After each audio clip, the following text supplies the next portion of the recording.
aí, pessoal, tudo bem? Vamos dar continuidade às nossas aulas? Hoje nós vamos falar sobre competência. Vejam só, a competência é exatamente o critério de distribuir entre os vários órgãos judiciários as atribuições relativas ao desempenho da jurisdição. A gente costuma dizer que a competência é a medida da jurisdição, é a parcela de jurisdição que é entregue a cada juiz. A jurisdição, ela é um poder do Estado. Só que o Estado é uma pessoa jurídica de direito público interno. Então, o Estado exerce a função jurisdicional através dos juízes. A cada juiz é conferida uma parcela da jurisdição, uma medida da jurisdição. E esta parcela de jurisdição concedida a cada juiz é exatamente o que nós chamamos de competência. E aí, a primeira coisa que vocês têm que saber é que, num primeiro momento, a competência ela se divide em competência internacional e competência interna. A competência internacional, ela traça os limites da jurisdição dos tribunais brasileiros. E ela pode ser uma competência internacional cumulativa ou exclusiva. E aí eu peço a vocês que leiam com atenção os artigos 21 e 22 do Código de Processo Civil, que falam da competência internacional cumulativa, e o artigo 23 do Código de Processo Civil, que fala da competência internacional exclusiva. Uma dica importante se aparecer isso na prova de vocês. Sempre que se discutir na demanda o destino de um bem imóvel situado no Brasil, trata-se de competência internacional exclusiva.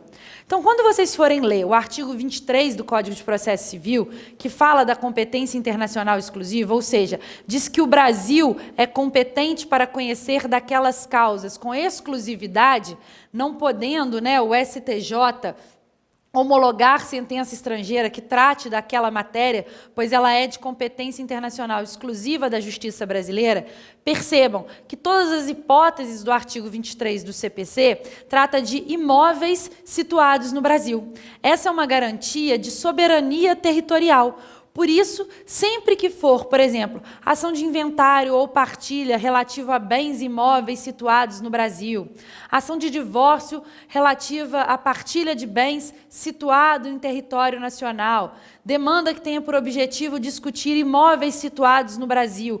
Nestas hipóteses, nós estaremos sempre diante de competência internacional exclusiva, ok? Então, deem uma lida com atenção no artigo 21, 22 e 23 e percebam que, quando se tratar de bens imóveis situados no Brasil, a competência internacional é exclusiva. Vocês lembrando disso, se aparecer na prova de vocês esta diferença de competência internacional cumulativa para competência internacional exclusiva, vocês não vão errar. Além da competência internacional, nós temos também a competência interna. A competência interna é aquela que vai dividir a função jurisdicional entre os diversos órgãos da Justiça Nacional. Então, nós temos a competência internacional, que vai atribuir o que é competência da Justiça brasileira e o que é competência da Justiça de outros países. Lembrando que a competência internacional pode ser cumulativa, caso em que tanto a Justiça brasileira quanto a Justiça de outro país podem apreciar a questão.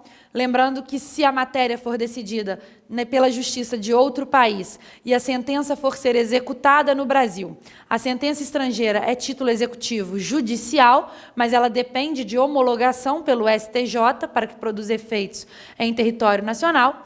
A competência internacional exclusiva são as hipóteses em que só a justiça brasileira pode decidir sobre aquela matéria.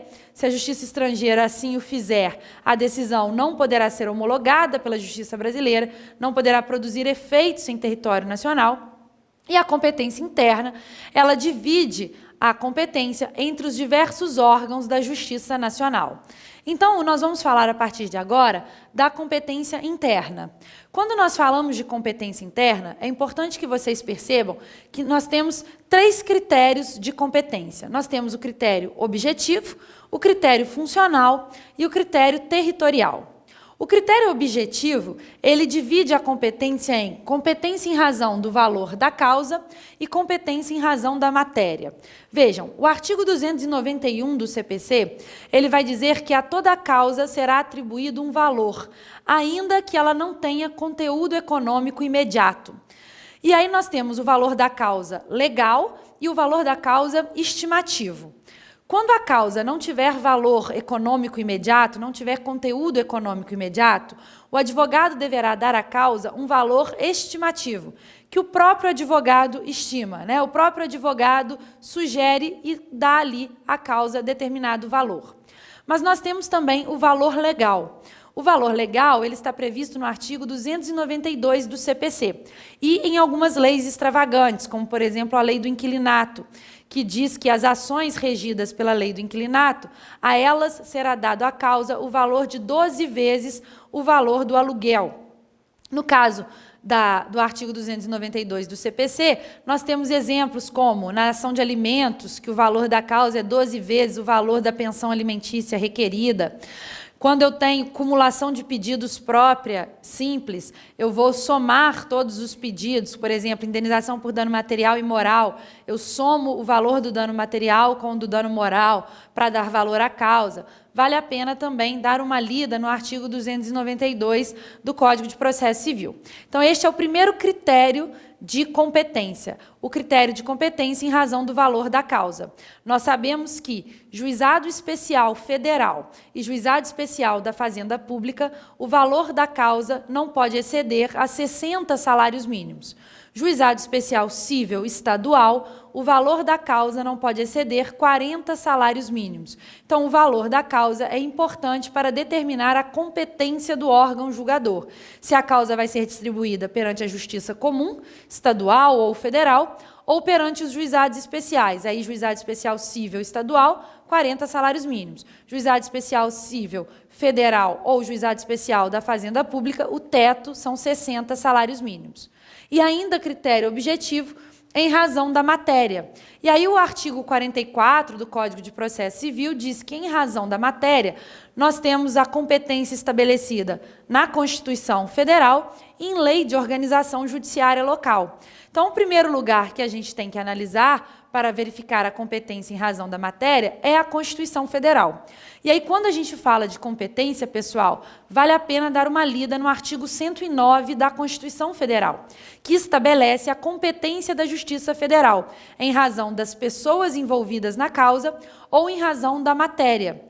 Determinada aí a Constituição Federal, se a matéria é de competência da Justiça Federal ou, de forma residual, competência da Justiça Estadual. Agora, internamente, dentro da Justiça Estadual, dentro da Justiça Federal de cada localidade, é a Lei de Organização Judiciária que vai definir, por exemplo, a criação de varas que se destinam a tratar de matérias específicas, como, por exemplo, a existência de uma vara de órfãos e sucessão, uma vara de registros públicos, você tem vara de família e vara cível, ou só vara cível, a depender da comarca.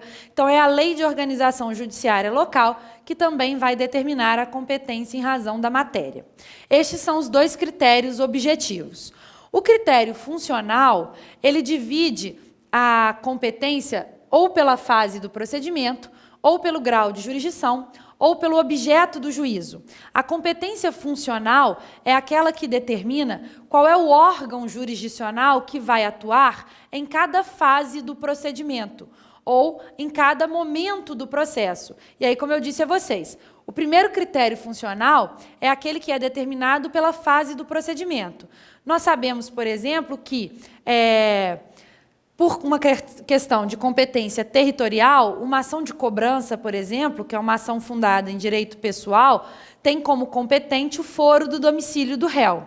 Mas ainda que a fase de conhecimento ocorra perante o foro do domicílio do réu, depois que a sentença contra o réu transitar em julgado, é possível que a parte inicie a execução no local onde o devedor tenha, por exemplo, bens passíveis de penhora.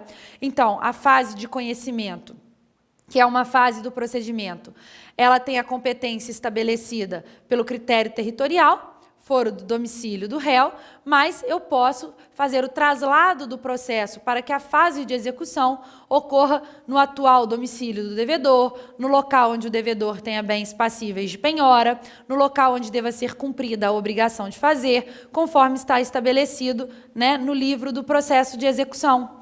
Isso é exatamente para facilitar a execução do julgado, para facilitar que o credor receba o seu crédito. Então, vocês vão ver que essas regras de competência, elas estão estabelecidas, como eu disse, tanto no livro do processo de execução, quando se trata de título executivo e extrajudicial, mas também na fase de cumprimento de sentença no título executivo judicial, certo? Grau de jurisdição. Quem é o juízo que vai atuar em primeira instância? Qual é o órgão jurisdicional competente para atuar no julgamento de recurso, né?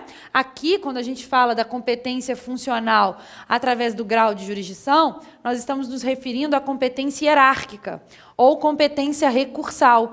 É aquela que determina qual é o órgão jurisdicional competente de acordo com o grau de jurisdição. Então, vejam que a competência hierárquica ou recursal é espécie do gênero competência funcional. E a competência funcional ainda pode ser estabelecida com base no objeto do juízo. Por exemplo, no julgamento de um recurso, a matéria infraconstitucional será analisada pela Câmara Civil responsável pelo julgamento daquela questão, mas se houver alguma discussão sobre a constitucionalidade de algum tema, esta matéria vai ser discutida pelo pleno do tribunal. Então, você tem aí, de acordo com o objeto do juízo, também critérios de competência funcional distintos. Quem é o órgão jurisdicional que vai atuar em cada momento no julgamento daquela causa? Isso pode ser estabelecido em virtude da fase do procedimento, em virtude do grau de jurisdição no julgamento de um recurso, em virtude do objeto a ser apreciado. Se é questão infraconstitucional, se é questão constitucional, por exemplo, no caso de julgamento de um recurso. Então, este é o critério funcional. E, por fim, nós temos o critério territorial. E aí, no critério territorial, é aquele que estabelece a competência em razão do território. E aí eu peço a vocês que leiam com muita atenção estes dispositivos legais aqui indicados. O foro comum ou geral, ele está previsto no artigo 46 do Código de Processo Civil. É competente o foro do domicílio do réu para ações fundadas em direito pessoal ou direito real sobre bem móvel. Então, essa é a regra. Este é o foro comum ou geral. Tendo o réu mais de um domicílio, o autor poderá escolher qualquer destes domicílios. Se houver mais de um réu, o autor poderá optar por ingressar com a demanda no domicílio de qualquer deles. Se o réu não tiver domicílio certo, o autor poderá ingressar com a ação no local onde o réu se encontrar ou no próprio foro do domicílio do autor. Se o réu não tiver domicílio no país, a ação pode ser proposta no foro do domicílio do autor. Se o autor também não tiver domicílio no país, em qualquer local, a escolha do autor da ação. Então, leiam com muita atenção o artigo 46 do CPC, que estabelece aí o foro geral ou comum, que é o foro do domicílio do réu, como eu disse, para ações fundadas em direito pessoal ou direito real sobre bens móveis.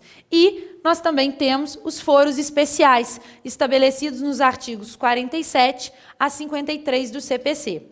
E eu vou pedir a vocês que deem uma lida nestes dispositivos legais, mas que prestem muita atenção em dois dispositivos legais, quando fala do foro especial, no artigo 47 e no artigo 48 do CPC. São os dois que costumam aparecer mais frequentemente em prova, em exame de ordem, quando a matéria é competência interna, quando é competência territorial. Então, dá uma lida no artigo 47. Para as ações fundadas em direito real sobre imóveis, é competente o foro da situação da coisa. Então, vejam, direito real sobre bens móveis, foro comum ou geral, foro do domicílio do réu, assim como para as ações fundadas em direito pessoal.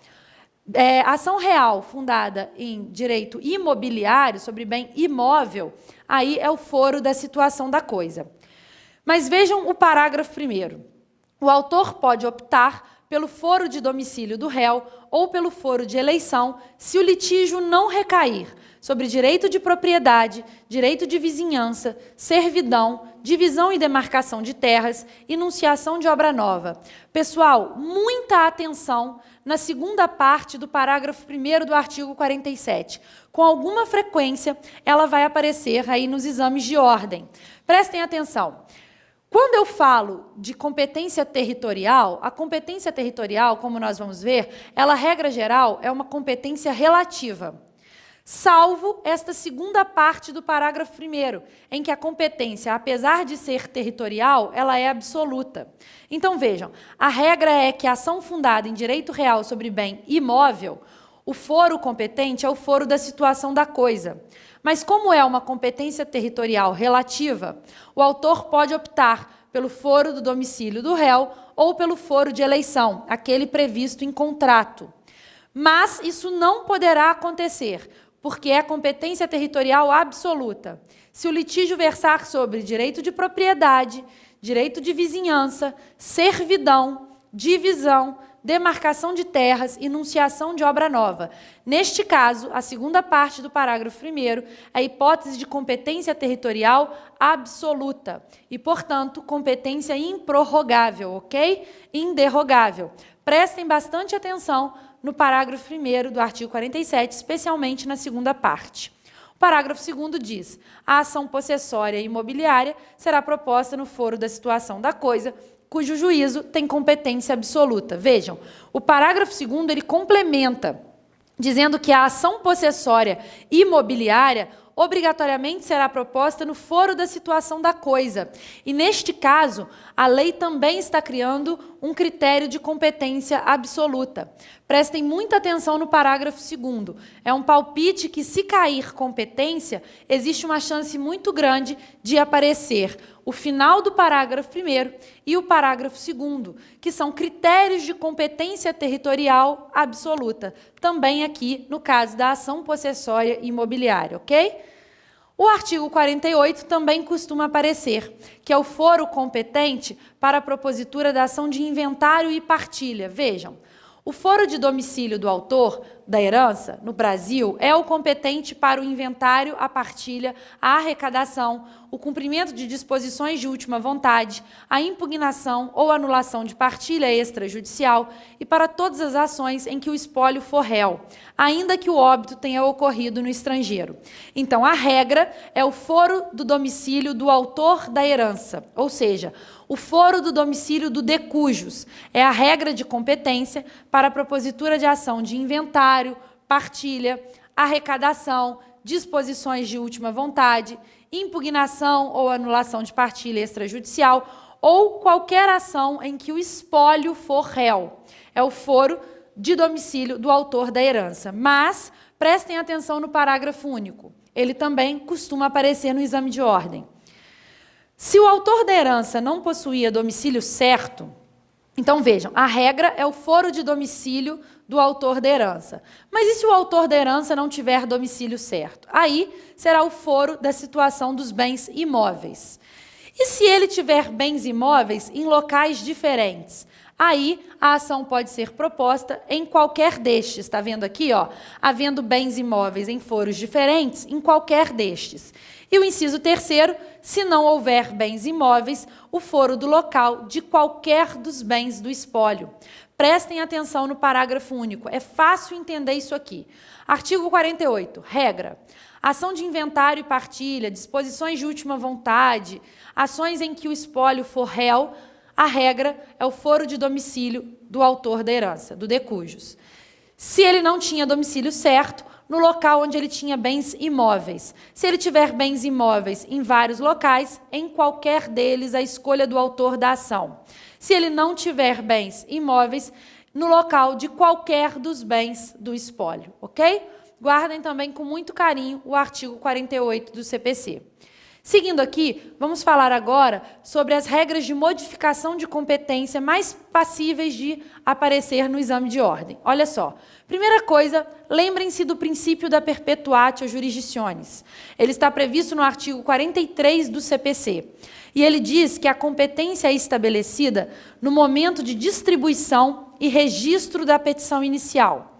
O CPC de 73, ele falava no momento de propositura da ação. O CPC de 2015, ele fala no momento de registro e distribuição da petição inicial, sendo irrelevantes posteriores alterações no estado de fato ou de direito, salvo se suprimir órgão do judiciário ou alterar competência absoluta. Então, vejam, a regra é que a competência é estabelecida no momento de distribuição e registro da inicial, sendo irrelevantes posteriores alterações no estado de fato ou de direito. Então, se eu for propor, por exemplo, uma ação indenizatória, como ela é uma ação fundada em direito pessoal, o foro competente é o foro do domicílio do réu, é a regra geral. E aí eu vou propor a ação ali. E a competência será estabelecida no momento de distribuição e registro da inicial. Se posteriormente, no curso da demanda, o réu alterar o seu domicílio, esta alteração não gera a alteração da competência, que foi estabelecida no momento de propositura da ação. Então, o réu, alterando o seu domicílio, ele não altera a competência para a demanda, que foi distribuída.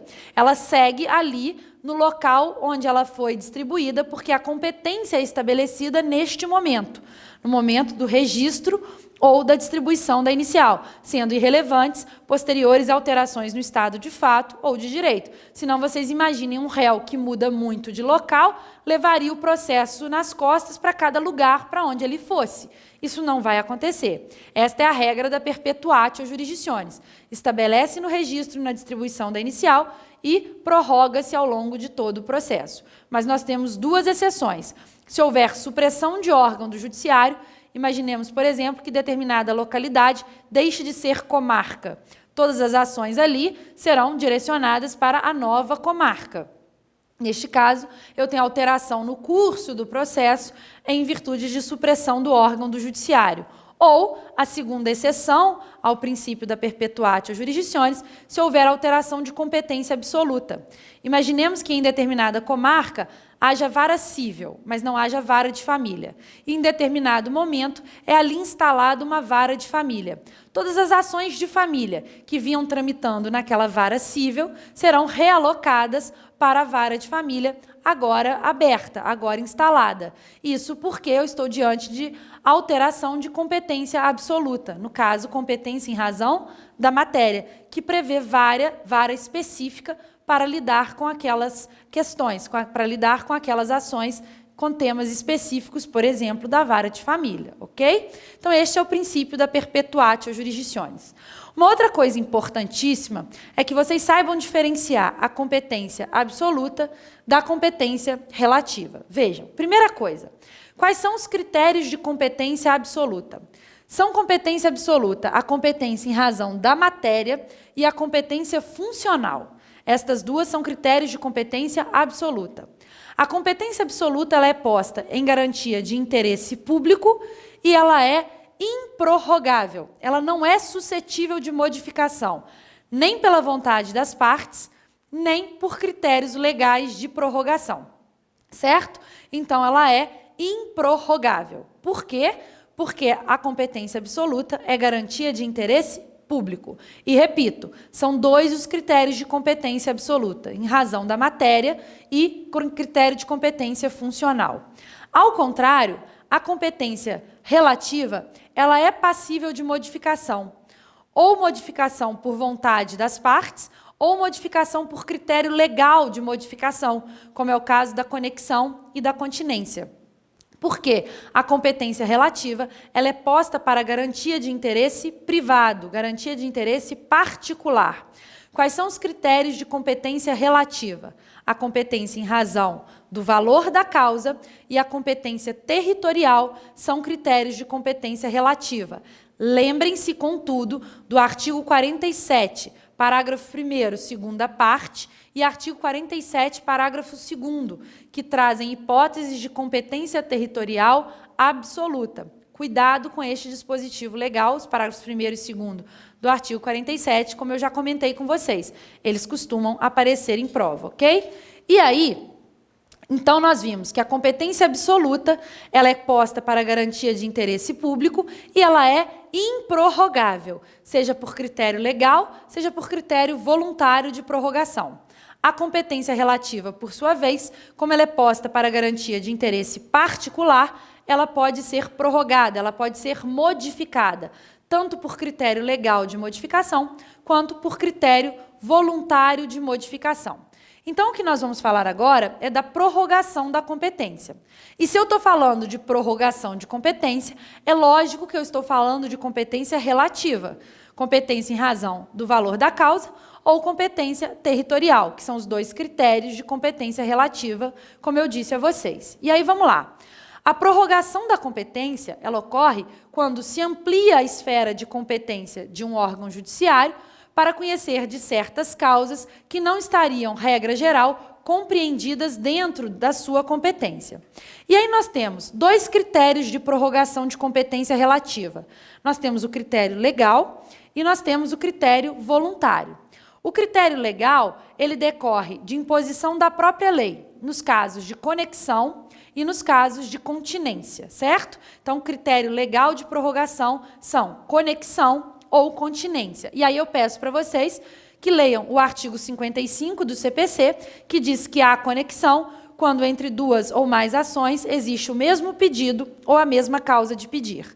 E há continência, artigo 56 do CPC, quando nós temos entre duas ou mais ações as mesmas partes, a mesma causa de pedir, mas o pedido de uma, por ser mais amplo, abrange, engloba o pedido da outra. Conexão e continência são critérios de prorrogação de competência.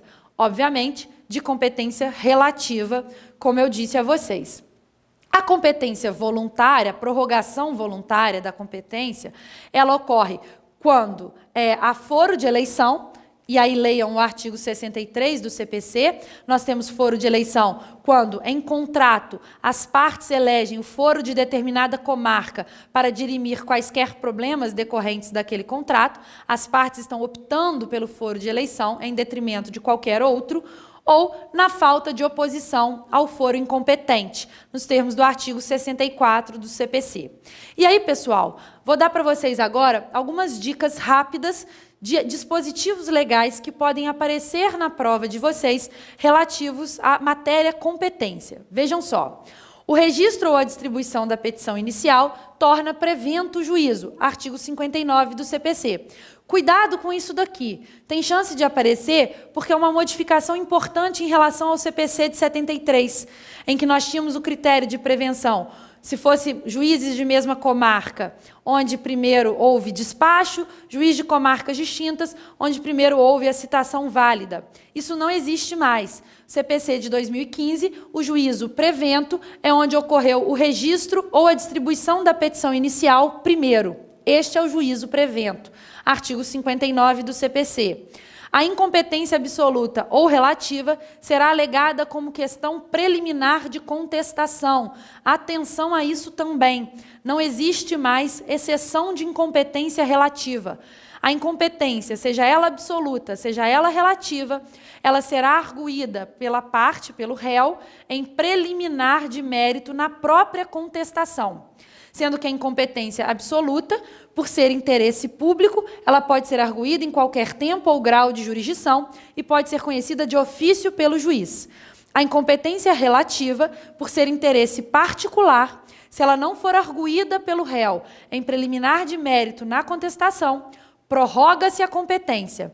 E o juízo, que a princípio era incompetente para conhecer da causa, ele se torna competente, porque a incompetência relativa não foi arguída em preliminar de mérito na contestação. Além disso, a incompetência absoluta, como eu disse, pode ser arguída em qualquer tempo e grau de jurisdição e pode ser declarada de ofício. A competência relativa, não. Ela tem que ser arguída em contestação, em preliminar de mérito da contestação, e ela não pode ser conhecida de ofício pela possibilidade de prorrogação da competência. Então, vejam, prorroga-se a competência relativa se o réu não alegá-la em preliminar de contestação, artigo 65. E, por fim, eu peço a vocês, que leiam o artigo 66 do CPC, que ele trata do conflito de competência. Eu tenho conflito de competência quando 2 ou mais juízes se dizem competentes para julgar a causa. Neste caso, o conflito de competência é chamado de conflito positivo, porque 2 ou mais juízes eles se declaram competentes. Eu tenho conflito de competência quando 2 ou mais juízes se consideram incompetentes, atribuindo um ao outro a competência. E aí, neste caso, quando os 2 ou mais juízes se declaram incompetentes, eu tenho conflito negativo de competência. Ou por fim, eu tenho conflito de competência quando, entre 2 ou mais juízes, surge controvérsia acerca da reunião ou separação de processos, ok? Bom, eu peço então que vocês leiam com muita atenção estes dispositivos legais que eu mencionei com vocês aqui. A incidência deles em prova costuma se dar de forma reiterada, então é bem importante que vocês deem uma lida com bastante atenção. Até porque, pessoal, eu já disse para vocês e repito, em processo civil é muito comum que se cobre o texto da lei na questão. Ainda mais agora, com o CPC de 2015 aí, que acabou de entrar em vigor, nós ainda não temos jurisprudência sobre a maioria dos assuntos, a doutrina ainda é escassa, então a tendência é que eles cobrem realmente o texto da lei. Por isso, foquem os estudos na leitura do próprio Código de Processo Civil, ok? Nós vamos parando por aqui e continuamos na próxima videoaula. Um forte abraço a todos.